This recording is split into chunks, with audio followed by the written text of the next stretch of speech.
à la croix, et on comprend tout ce qui se dit dans l'Ancien Testament à la lumière de cette œuvre de Jésus à la croix. C'est aussi une orientation présente, parce que Dieu parle aujourd'hui. Amen. Le salut, il est pour chacun de nous, pour celui qui croit aujourd'hui. Et l'orientation, elle est future, parce que l'avènement du règne de Dieu, l'accomplissement final du salut, c'est le retour de Jésus qui est proche, nous dit l'Écriture. Vous voyez, quand on lit l'Ancien et le Nouveau Testament, il faut se rappeler qu'il y a une discontinuité, c'est comme ça qu'on en parle. C'est-à-dire qu'il y a des choses qui sont différentes entre l'Ancien et le Nouveau Testament, et qui peuvent être parfois sous-estimées par certains. Mais il y a aussi une continuité entre l'Ancien et le Nouveau Testament. C'est cette orientation vers la fin. Et dans l'Ancien Testament, on parle de la fin des temps, bien sûr. Et aussi, quelque chose de très important, de l'existence d'un peuple que Dieu a choisi, d'un peuple qui est appelé de Dieu. Les continuités, les discontinuités. Alors, l'apôtre Pierre, il exprime bien la continuité dans les différences. Regardez ce qu'il dit dans sa première épître. On va le lire ensemble. Oula, ça, vous lisez ça, vous êtes champion. Ça va Thierry, tu arrives à lire là? C'est bon? Bon. Je vous le dis. Mais vous pouvez prendre dans 1 Pierre, chapitre 1, verset 10, si vous avez une Bible ou un outil là pour consulter une Bible sur votre téléphone. Ce salut a fait l'objet des recherches et des investigations des prophètes qui ont annoncé d'avance la grâce qui vous était destinée. Ils cherchaient à découvrir à quelle époque et à quels événements se rapportaient les indications données par l'Esprit de Christ. Cet Esprit était en eux et annonçait à l'avance les souffrances du Messie, la gloire dont elles seraient suivies. Il leur fut révélé que le message dont ils étaient chargés, n'était pas pour eux, mais pour vous. Et ce message vous a été communiqué maintenant par ceux qui vous ont annoncé la bonne nouvelle, l'Évangile, sous l'action de l'Esprit Saint envoyé du ciel. Les anges eux-mêmes ne se lassent pas de les découvrir. Amen. Vous voyez, l'apôtre Pierre, il place la continuité. Les prophètes de l'Ancien, d'hier, ont annoncé à l'avance ces choses. Cet évangile qui est maintenant révélé, dans lequel vous avez cru. Un évangile qui a suscité un peuple, le peuple de la foi, un peuple nouveau en Jésus-Christ, un peuple rempli du Saint-Esprit. Donc dans l'Ancien Testament, vous voyez, il y avait ce peuple, le peuple élu, Israël, qui va être infidèle à l'alliance. Il y aura simplement un reste qui va rester, qui va demeurer fidèle en Dieu. Mais il y a l'espérance de Moïse. Merci d'avoir remis le texte d'aplomb. Il y a l'espérance de Moïse. Lorsque, dans les Nombres, au chapitre 11, je n'ai pas mis le texte, Moïse exprime cela en disant que l'Éternel accorde son esprit à tous les membres de son peuple pour qu'ils deviennent tous des prophètes. Il y avait un désir chez Moïse que tout le peuple soit des peuples de prophètes. Et c'est un espoir qui va être repris par les prophètes Ésaïe, Jérémie, Ézéchiel, Joël. Vous retrouvez cela. Oui, l'Esprit de Dieu va être répandu sur tout le peuple. Et ça va s'accomplir, comme on l'a lu tout à l'heure, le jour de la Pentecôte, lorsque Jésus-Christ promet d'abord à ses disciples, dans Acte 1, au verset 8, « Le Saint-Esprit descendra sur vous. Vous recevrez sa puissance et vous serez mes témoins à Jérusalem, dans toute la Judée, la Samarie et jusqu'au bout du monde. » Le même esprit qui reposait sur Jésus, sur loin de Dieu le Christ, est répandu sur le peuple. Et Luc insiste dans le texte des Actes, il s'agit de l'esprit prophétique, de l'esprit qui annonce la parole du Seigneur, une parole qui est destinée à tous les humains. L'Église est donc témoin de Jésus-Christ, parce qu'elle porte la bonne nouvelle, qu'elle répand la bonne nouvelle. Et dans ce sens, elle est prophétique, l'Église, parce qu'elle annonce un évangile qui nous parle de ce qui va se passer, d'un salut qui est là et d'un salut qui vient. Il vient bientôt, soyons prêts. Et le peuple prophétique agit par l'Esprit, par la puissance du Saint-Esprit, dit Jésus, à la suite de Jésus, en témoignant de Jésus. Ça veut dire que toute inspiration prophétique dans l'Église, toute activité de prophète dans l'Église s'inscrit dans ce cadre-là. C'est le même esprit qui reposait sur les prophètes de l'Ancien Testament, mais le cadre est différent. Non seulement le prophétisme de l'Ancien Testament était avant Christ, en préparation, mais la manifestation prophétique était limitée à quelques-uns, quelques personnages que j'ai cités, il y en a d'autres bien sûr, mais quelques-uns qui sont choisis de Dieu. Dans la Nouvelle Alliance, en Jésus-Christ, l'Esprit est répandu sur tous. L'Esprit prophétique agit dans l'Église et par l'Église, pas dans quelques-uns, mais chacun, dans un cadre collectif, ensemble. L'étendue universelle du don de l'Esprit ouvre à une activité prophétique plus large, abondante, dans l'Église, parce que nous sommes tous revêtus du même Saint-Esprit. C'est une réalité donc que l'Église est appelée à vivre. Vous pouvez dire Amen? Non? Vous avez dit Amen, maintenant il faut le vivre. Il faut le manifester par la foi. Et je crois que chaque génération a besoin de s'approprier cette dimension prophétique, de mission témoin, dans la mission de Dieu en tant que témoin, mais en laissant le Saint-Esprit parler. Le cadre du prophétisme dans l'Église, donc, c'est l'évangile de Jésus-Christ, la mission de l'Église, d'un peuple, pas de quelques individus, pas de quelques-uns, mais d'un peuple rempli du Saint-Esprit. Amen. Alors, on va avancer un petit peu plus, on va aller dans les choses un peu plus concrètes, pratiques peut-être. J'ai donné le cadre. Dans le Nouveau Testament, et dans l'Église donc, il y a une variété de manifestations prophétiques. Toutes sont au service de ce témoignage rendu à Jésus-Christ. Toutes sont au service de l'édification de l'Église. Toutes s'expriment dans une dépendance mutuelle, au service, dans la soumission mutuelle. Une diversité. L'annonce du message de l'Évangile est par nature prophétique, je l'ai dit, par excellence. Ça concerne tout le peuple de Dieu, tout le peuple de témoins, d'un peuple prophétique. On parle de Jésus-Christ, on parle de ses œuvres, de ce qu'il fait dans nos vies, non seulement parce que nous disons aux autres, mais parce que nous vivons, parce que nous faisons. On parle autant parce qu'on fait que parce qu'on dit. Dans ce cadre général-là, de cette mission prophétique de l'Église, il y a certains charismes, certains dons spécifiques que Dieu donne, qui s'expriment dans l'Église. On en a entendu un tout à l'heure. Vous avez dans l'Écriture, par exemple, le prophète Agabus.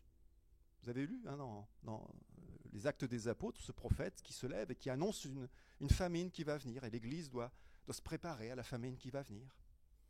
Le Agabus va venir aussi vers Paul pour lui dire, Paul, va pas à Jérusalem. Enfin non, il lui a pas dit, va pas à Jérusalem. Il lui a dit, voilà ce qui va se passer. Voilà ce qui va se passer à Jérusalem. Tu vas être enchaîné. Donc Agabus, un exemple d'activité prophétique. Et puis il y a la prophétie, celle qui exhorte, qui édifie, qui console. On va en parler tout à l'heure dans 1 Corinthiens 14. C'est une parole qui vient faire du bien à l'Église, qui encourage dans le cadre du culte. Et puis aussi dans le cadre du culte, il y a une autre activité prophétique, c'est le prophète d'Éphésiens 4. Vous savez, la liste, apôtre, prophète, évangéliste, pasteur et docteur. C'est les charismes de conducteurs de l'Église, pour l'Église. Et ils sont là, on les voit par exemple dans l'église d'Antioche, ils sont là en train de prier ensemble par rapport à la conduite de Dieu. Et ces charismes de Saint-Esprit, ce sont des conducteurs, des charismes de conduite spécifiques pour l'Église. Donc il n'y a pas un seul don, un seul charisme prophétique, mais plusieurs types, vous voyez, avec des couleurs, avec des degrés différents. Être appelé à entrer à temps plein pour prêcher la parole dans un ministère qui implique la prédication et la conduite de l'Église, avec une couleur prophétique, ce n'est pas la même chose que d'apporter une prophétie au culte le dimanche matin. Vous voyez, il y a des types différents. La question c'est,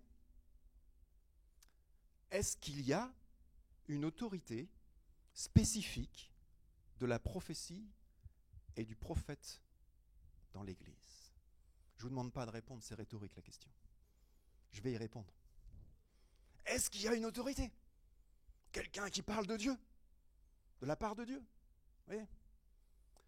Eh bien, c'est là que la confusion arrive entre l'Ancien Testament et le Nouveau Testament. L'autorité des prophètes de l'Ancien Testament est liée à la nature de leur inspiration. Ils sont inspirés à la même hauteur que les auteurs du Nouveau Testament, pour donner la parole de Dieu au sens fort, vous voyez. Il y a une équivalence qu'on peut avoir, c'est l'autorité du prophète de l'Ancien Testament, et surtout du prophète écrivain de l'Ancien Testament, et c'est équivalent à l'autorité de l'apôtre de Jésus-Christ qui ont rédigé les textes du Nouveau Testament, vous voyez. C'est la parole de Dieu. C'est l'inspiration biblique, une inspiration unique que nous avons, qui nous est parvenue dans la Bible. On ne peut ni ajouter, ni retrancher à la pleine révélation de la vérité en Jésus-Christ. Amen. Si vous ne dites pas amen à ça, on n'est pas d'accord. L'autorité biblique est unique. Donc le prophète dans la Nouvelle Alliance est toujours au service de ce témoignage de la vérité, qui est l'autorité pour la vie du chrétien de l'Église, c'est la parole de Dieu, c'est la Bible. Alors c'est évident pour le prédicateur, prophète, qui va prêcher ce que dit le texte biblique, avec une couleur prophétique, en appliquant la parole d'une manière particulière, comment elle se vit concrètement aujourd'hui. Il est au service de la parole, et l'autorité vient de la parole qu'il prêche. Alors c'est important de comprendre cela, car on trouve parfois, vous savez, de mauvaises compréhensions et certaines confusions qui amènent les gens à penser qu'ils ont une autorité particulière parce qu'ils prophétisent ou ils sont prophètes, ou se disent prophètes. Certains pensent même avoir une autorité équivalente à la Bible. Moi, j'ai entendu quelqu'un me dire « Mais c'est la parole de Dieu !» Ben non. C'est une parole que tu me donnes, mais ce n'est pas parole de Dieu au sens de la Bible, vous voyez. C'est pas la même chose. Et le Nouveau Testament met en garde, justement. Il y a des gens mal affermis qui ont une connaissance partielle de la révélation biblique, qui s'établissent eux-mêmes en maîtres. Et le Nouveau Testament dit attention, danger. Certains vont même utiliser la prophétie pour faire passer leurs idées, vous voyez. Non, c'est jamais arrivé à Angers, je sais. Mais je l'ai vu, je l'ai entendu. Ils s'élèvent eux-mêmes devant l'Église et ils se permettent de dire des choses et ça peut aller jusqu'à la manipulation, vous voyez. Manipuler les autres, les amener. Manipuler, ça veut dire les amener à faire quelque chose. Comme celui qui parle veut qu'ils agissent, quoi. C'est lui qui voilà. Et il y a même des conducteurs spirituels, parfois dans certaines églises, qui fonctionnent sur ce mode-là en permanence. Alors, pas dans cette église. Hein. Dieu m'a dit que tu devais. Dieu m'a dit. Vous savez, c'est une phrase qu'on ne trouve pas dans le Nouveau Testament, Dieu m'a dit. C'est parce que c'est Dieu et moi. Dieu m'a dit. Moi, sous-entendu, moi je sais. Et tu dois m'écouter, moi. Parce que je suis important. Par contre, on trouve Dieu dit. C'est mieux déjà, Dieu dit. Et dans l'Ancien Testament, c'est l'Éternel a dit. Vous savez que c'est une formule technique qui dit en fait que ce qui suit, c'est la parole infaillible divine. Que le prophète qu'il parle, c'est une prophétie inspirée égale à l'inspiration de l'Écriture. Du coup, ceux qui prétendent à ce type d'autorité devraient être sûrs d'eux, vous voyez. Parce que s'ils se trompent, ou s'ils essaient, pour certains en tout cas, de tromper les autres en se faisant passer pour des prophètes, un peu comme sur le mode de l'Ancien Testament, il y a des conséquences. Vous connaissez Deutéronome 18, verset 20. « Si un prophète a l'audace de prononcer en mon nom un message dont je ne l'ai pas chargé, ou s'il se met à prophétiser au nom d'autres divinités, ce qui est encore pire, il sera mis à mort. » Ah oui, ça rigolait pas. Hein. Il sera mis à mort. Peut-être demanderez-vous, comment saurons-nous qu'une prophétie ne vient pas de l'Éternel ? Sachez donc que si le prophète annonce de la part de l'Éternel une chose qui ne se réalise pas, si sa parole reste sans effet, c'est que son message ne vient pas de l'Éternel. C'est par présomption que le prophète l'aura prononcé. Vous ne vous laissez pas impressionner par lui. Donc vous voyez, si on veut se comparer aux prophètes de l'Ancien Testament et s'investir de l'autorité qu'avaient les prophètes de l'Ancien Testament, il faut utiliser les mêmes critères que l'Ancien Testament et les mêmes conséquences. Alors bien sûr, heureusement, nous sommes dans la nouvelle alliance et que nous sommes sur un autre mode, gloire à Dieu, en Jésus-Christ. Et vous savez, c'est étonnant la capacité de certains à se récupérer, vous savez. Vous avez peut-être déjà entendu des gens qui prophétisent des choses qui n'arrivent pas. Et au lieu de dire, c'est simple de dire, je me suis trompé. Ça vous est arrivé de dire ça? Je me suis trompé? Eh bien, il y a des gens qui vont toujours trouver quelque chose. C'est pas qu'ils se sont trompés, c'est que vous n'avez pas eu assez de foi. Vous voyez, il s'est passé quelque chose, mais c'est pas parce qu'ils se sont trompés. Non. Tu t'es trompé. Et c'est pas grave dans la nouvelle alliance. C'est pas grave. Parce que justement, le prophète dans la nouvelle alliance n'est pas infaillible. Tu n'as pas l'inspiration des prophètes d'autrefois ou des apôtres qui ont écrit la Bible. Alors c'est pour cela que dans l'Ancien Testament, il n'y en avait que quelques-uns qui étaient choisis de Dieu, établis, reconnus, les hommes de Dieu. Aujourd'hui, dans la Nouvelle Alliance, tout a changé. Tout le peuple est prophétique, dans son ensemble. Tout le peuple a autorité à être témoin de Jésus-Christ. Parce que le prophète comme Moïse, celui qui devait venir, est venu. Et nous sommes tous en Jésus-Christ. Quand on prophétise, le moi disparaît. C'est pas le Seigneur m'a dit, non. C'est une caricature que je suis en train de faire, vous avez compris. Le Seigneur m'a dit, ça n'existe plus. C'est pas ma position, c'est pas ma révélation, c'est pas mon autorité. Celui qui parle disparaît et laisse Dieu parler au peuple ou au destinataire. En sachant que ce qu'il dit n'est pas parole de Dieu au sens fort, qu'il peut y avoir des imperfections, qu'il peut y avoir des erreurs. C'est une parole que nous recevons, une pensée que nous avons et que nous tentons d'exprimer, la pensée du Saint-Esprit. Mais vous savez, le péché nous conduit toujours à nous donner à nous-mêmes plus d'importance qu'on en a. Ouais. Le péché nous conduit à nous élever au-dessus des autres, au lieu de regarder les autres comme au-dessus de nous. Amen. C'est bien ce que l'apôtre nous invite à faire.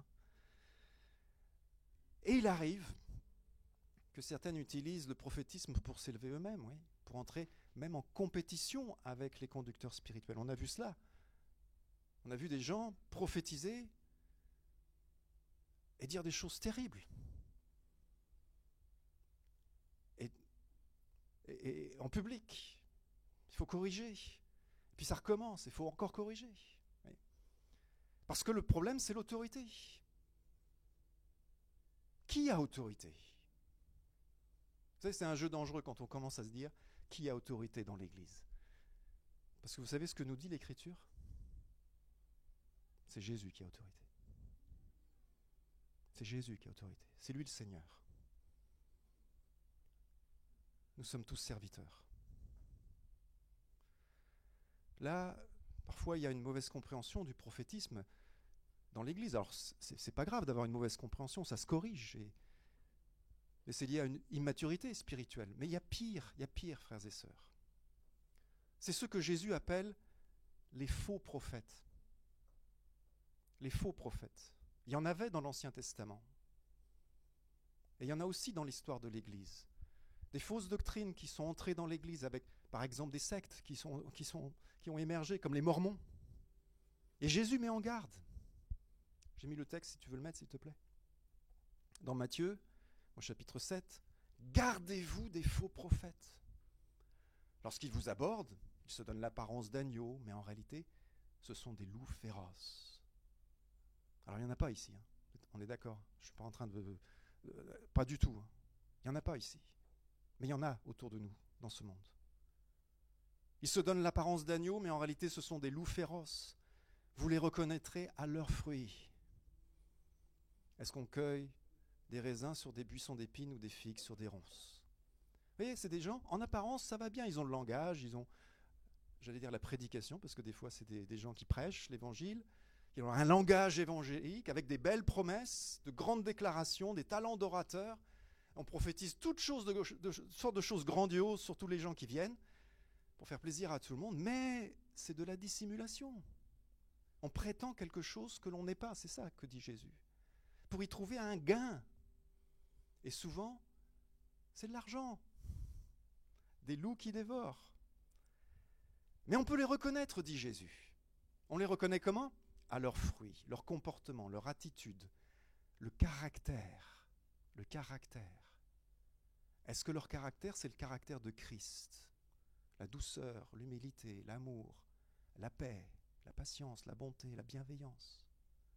Ou est-ce qu'ils brutalisent les gens, qui mettent un fardeau sur les épaules des gens, qui tentent de prendre le contrôle de leur vie et de leurs finances ? Est-ce que la personne de Jésus-Christ est vraiment au cœur de ce qu'ils disent ? Est-ce que le caractère de Jésus est l'exemple qu'il manifeste ?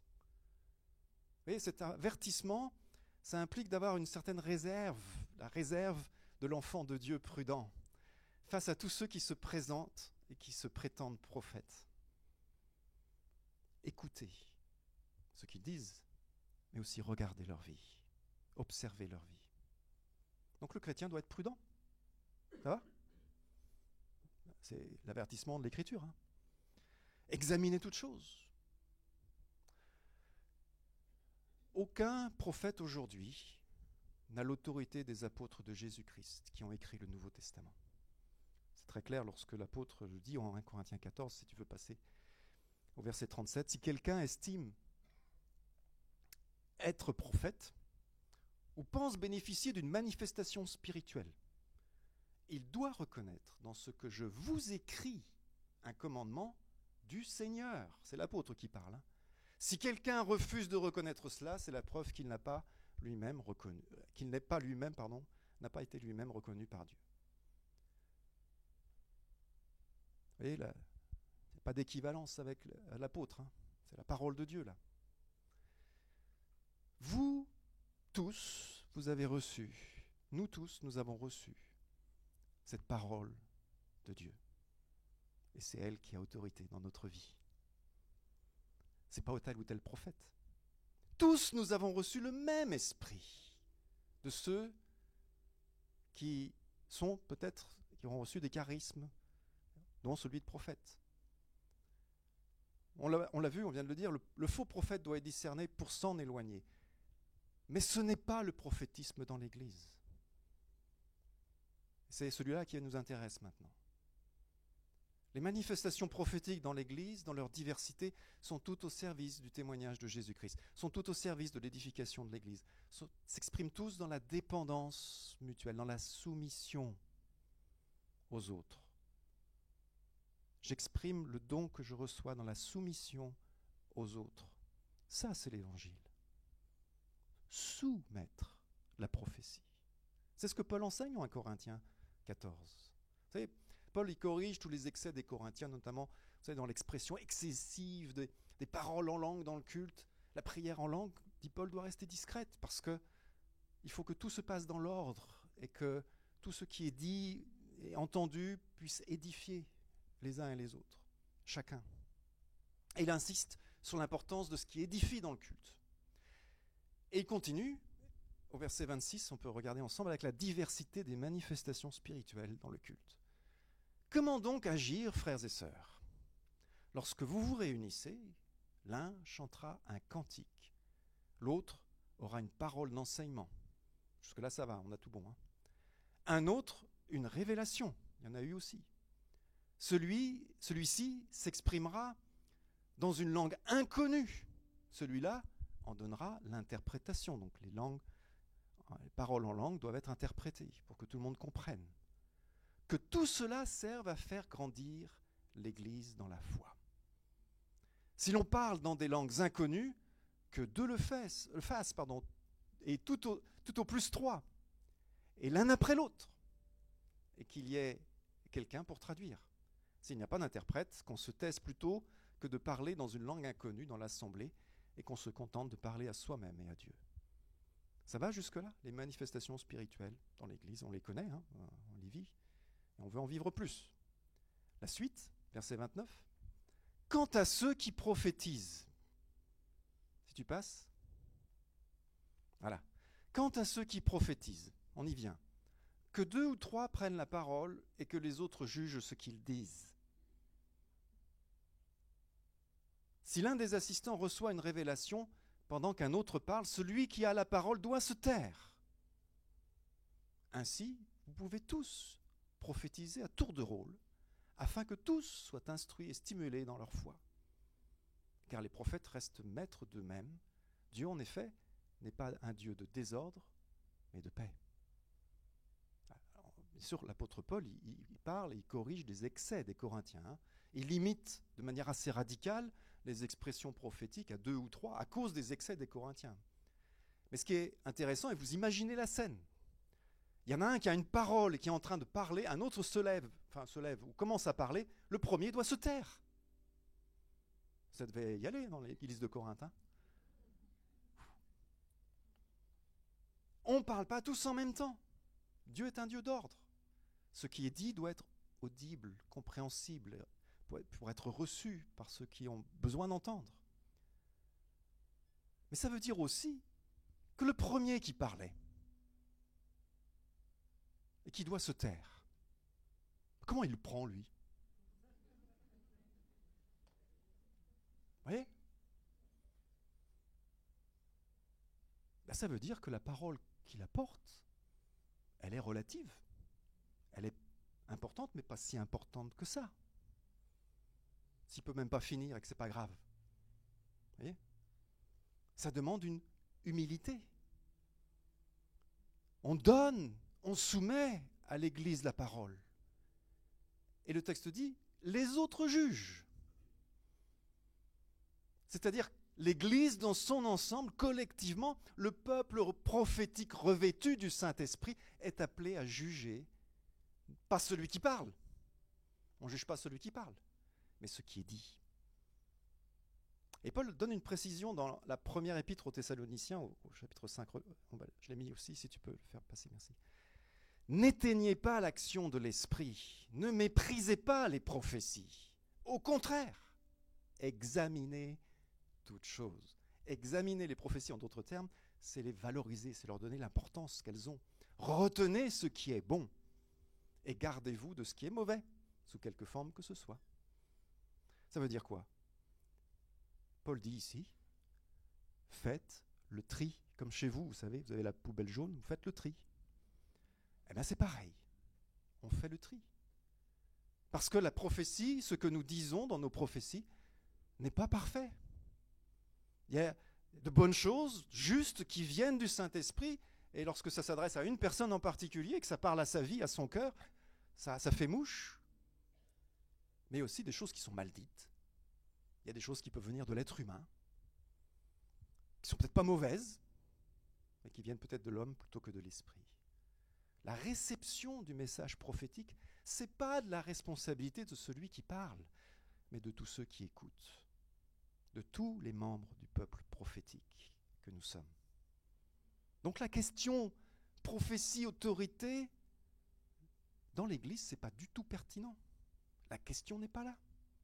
Celui qui prophétise soumet la parole, et c'est l'ensemble de la communauté qui juge. C'est l'ensemble de la communauté qui fait le tri dans ce qui est dit. Où est l'autorité? Cherchez l'autorité? Dans la communauté prophétique. C'est elle qui juge. Dans la réception du message. C'est là qu'est l'autorité. Pas dans sa transmission. Ça va? Qui est-ce qui est le plus grand? C'est celui qui juge ou celui dont la parole est jugée? C'est l'Église dans son ensemble qui juge. J'ai modifié le petit schéma, tiens. Si tu veux le mettre, s'il te plaît. La source dans la Nouvelle Alliance, c'est pas Dieu seulement, c'est le Saint-Esprit. C'est la personne divine du Saint-Esprit. Le média, c'est toujours un membre du peuple prophétique. Il y a une transmission. J'ai mis des petits pointillés parce qu'elle n'est jamais parfaite, cette transmission. Et si tu remets, j'ai pas fini. Ah bah tu me l'as enlevé complètement. C'est parti tout seul. Et la réception, ouais, c'est une flèche dans l'autre sens. Dans le sens, hein, c'est de juger des choses. Juger, c'est-à-dire faire le tri. Hein. C'est pas de juger en disant oh là là, il est nul celui-là. On ne juge pas la personne, on juge et on fait le tri dans ce qui est dit. Hein. Et le destinataire, bien sûr, c'est toujours l'Église qui juge, la communauté, la collectivité. C'est collectif. Nous sommes un peuple prophétique. Et le prophétie est au service de l'ensemble de la communauté. Ainsi, dit l'apôtre, vous pouvez tous prophétiser à tour de rôle, afin que tous soient instruits et stimulés dans leur foi. Amen. Vous avez dit amen, donc vous allez le faire maintenant. Prophétiser, ouais. Il faut se lancer, frères et sœurs. Il n'y a pas d'enjeu. Si vous prophétisez et puis que ce n'est pas tout à fait ça, enfin, non. La responsabilité de celui qui reçoit une parole, un don, une pensée, c'est de la partager, c'est de la donner, humblement. Pas de juger de l'importance de ce qu'il dit. Voyez, c'est les autres qui en jugent. C'est le rôle des autres. Alors juger et discerner, mais sur quels critères, vous allez me dire? Mais j'en ai parlé, il y a un accord d'abord avec la révélation biblique, bien évidemment. C'est l'autorité de la parole de Dieu, de l'Écriture, qui est au-dessus. Et plus précisément, dans le cadre de la nouvelle alliance en Jésus-Christ. On ne prend pas un texte biblique de l'Ancien Testament et on dit « Ah, c'est la Bible », et on le comprend tout seul comme ça. Non, on le comprend à la lumière de l'œuvre de Jésus-Christ à la croix. Et Paul dit, je ne sais plus si je vous ai mis le texte, Romains 12, est-ce que tu l'as? Non. Voilà ce que dit Paul dans Romains 12 au verset 6. C'est un texte important, si vous pouvez le noter. Il cite différents charismes, et il dit « Pour l'un, c'est la prophétie, qu'il exerce cette activité conformément à notre foi commune. » Il y a une conformité à la foi commune. Alors, c'est l'analogie de la foi. C'est comme ça que vous traduisez, que c'est traduit dans la seconde, par exemple. En analogie avec, en conformité avec la foi de l'Église, c'est-à-dire la doctrine, la saine doctrine. Conforme à la doctrine de l'Église de Jésus-Christ. L'autre critère important, bien sûr, c'est le caractère de serviteur, de celui qui sert et qui soumet le don. Un charisme, ce n'est pas la même chose que le caractère. D'accord ? C'est deux choses différentes, mais elles sont indissociables. Un charisme sans le caractère, ça devient infect dans l'Église. Ça existe, mais c'est infect. C'est un mot fort peut-être, infect. Charisme avec le caractère, l'humilité et la douceur, c'est une bénédiction. Alors que faire d'une parole qui concerne une personne en particulier? Ça arrive. Comment ça peut se passer? Je peux vous donner, partager, j'ai le droit de partager notre témoignage sur ce sujet? Ouais. Il y a 30 et quelques années, voilà, on se sentait dans notre cœur appelé par le Seigneur à le servir. Mais on ne savait pas dans quoi, qu'est-ce que le Seigneur voulait de nous. Et il y a un moment donné, on ne tenait plus. Il fallait qu'on ait une réponse. Et donc, on était là, au Pays de Galles, et on s'est arrêté au bord d'un canal, et on a marché tous les deux, et on a dit, il faut que le Seigneur nous montre. Et on a fait cette prière, Seigneur, montre-nous si tu nous appelles, à temps plein ou non. Et c'est simple hein, comme prière. Le lendemain, on est allé à une réunion, et avec une personne que vous connaissez bien, qui prêchait ce jour-là, David Leroux. Et alors qu'on était dans cette réunion, le culte se déroule, et pendant la réunion, pendant le culte et la prédication, j'ai eu cette conviction que le Seigneur nous répondait. Mais après la réunion, on était là en train de discuter avec les uns et les autres. Alors moi, pas beaucoup, parce que je ne parlais pas beaucoup anglais à l'époque, mais on était là, dans la communion fraternelle avec des frères et sœurs, et il y a une personne qui s'approche de nous, on la salue, elle vient vers nous, et elle dit, Seigneur me montre quelque chose vous concernant. Mais pour pouvoir vous le dire, pouvoir le donner, j'ai besoin d'appeler des frères et sœurs autour. Elle a appelé David, le prédicateur, elle a appelé d'autres personnes qui sont venues autour. Elle m'a dit, voilà ce que le Seigneur me dit. Le Seigneur vous appelle à temps plein. On a eu notre réponse. Hein. Oui. Avec ça, après, vous vous débrouillez. Mais bon. On a eu la réponse. Mais vous voyez, il y a des prophéties direct, vous savez à qui le Seigneur veut parler. Ça arrive, ça, bien sûr. Mais regardez la sagesse de cette femme. Je veux que ce soit comme ça dans notre Église. Parce que c'est la communauté qui juge des choses. Et lorsqu'on a une parole pour quelqu'un, eh bien on la donne, mais dans un cadre, avec d'autres qui sont autour, et qui peuvent être là ceux qui jugent de la véracité, de l'authenticité, de ce qui est bon. Retenez ce qui est bon. Ça va ? Il y a l'exemple d'Agabus, par exemple. Agabus, il arrive au milieu des disciples, il s'adresse à Paul. Il ne va pas prendre Paul de côté et dire « j'ai quelque chose à te dire, on va passer dans la pièce à côté ». Non, il le fait devant les disciples. Oui. Donc un bon exemple à suivre. Si tu as une parole, donne-la dans le cadre des rassemblements, voilà, une personne en particulier, mais assemble des gens autour qui soient témoins, qui entendent ce qui est dit. Si quelqu'un vient vers toi avec une parole de Dieu, tu dis « attends, tu me la donneras, mais tu me la donneras devant des frères et des sœurs, et des frères et sœurs matures spirituellement, hein, pour juger des choses. » En résumé, 1 Corinthiens 14, verset 39, en résumé, j'arrive au bout, hein. Mes frères et sœurs, recherchez ardemment. C'est quoi l'ardeur ? Vous êtes ardent dans votre recherche des prophéties, des dons de prophétie. Ardemment. Est-ce que nous recherchons ardemment, frères et sœurs ? Est-ce qu'après ce culte, vous allez rentrer à la maison, vous allez vous mettre devant le Seigneur, Seigneur, mets dans mon cœur ce désir d'apporter une parole qui fait du bien à l'Église. C'est merveilleux ça, non ? Et ne vous opposez pas à ce qu'on parle en langues inconnues. Oui, la prière en langue fait partie de la vie chrétienne. C'est le signe que Dieu a donné du peuple prophétique. Mais veillez que tout se passe convenablement et non dans le désordre.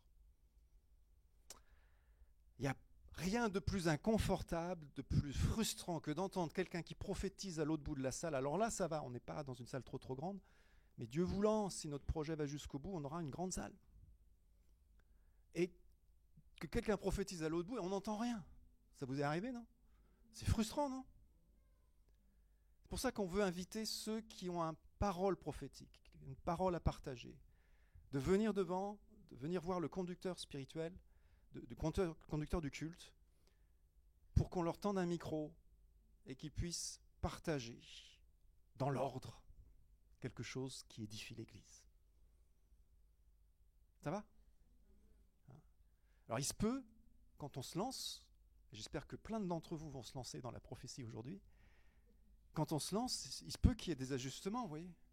Mais il n'y a pas d'enjeu, il n'y a pas de problème, on est là autour de vous et pour corriger s'il y a besoin.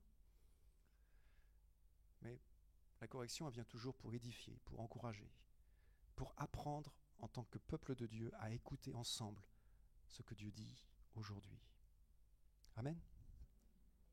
L'Église est le peuple loin de l'Esprit à la suite de loin de Dieu. C'est le Messie, le Christ, le prophète comme Moïse, notre souverain sacrificateur. L'Église est un peuple royal de sacrificateurs prophétiques. Ce n'est pas moi qui le dis, c'est l'apôtre Pierre.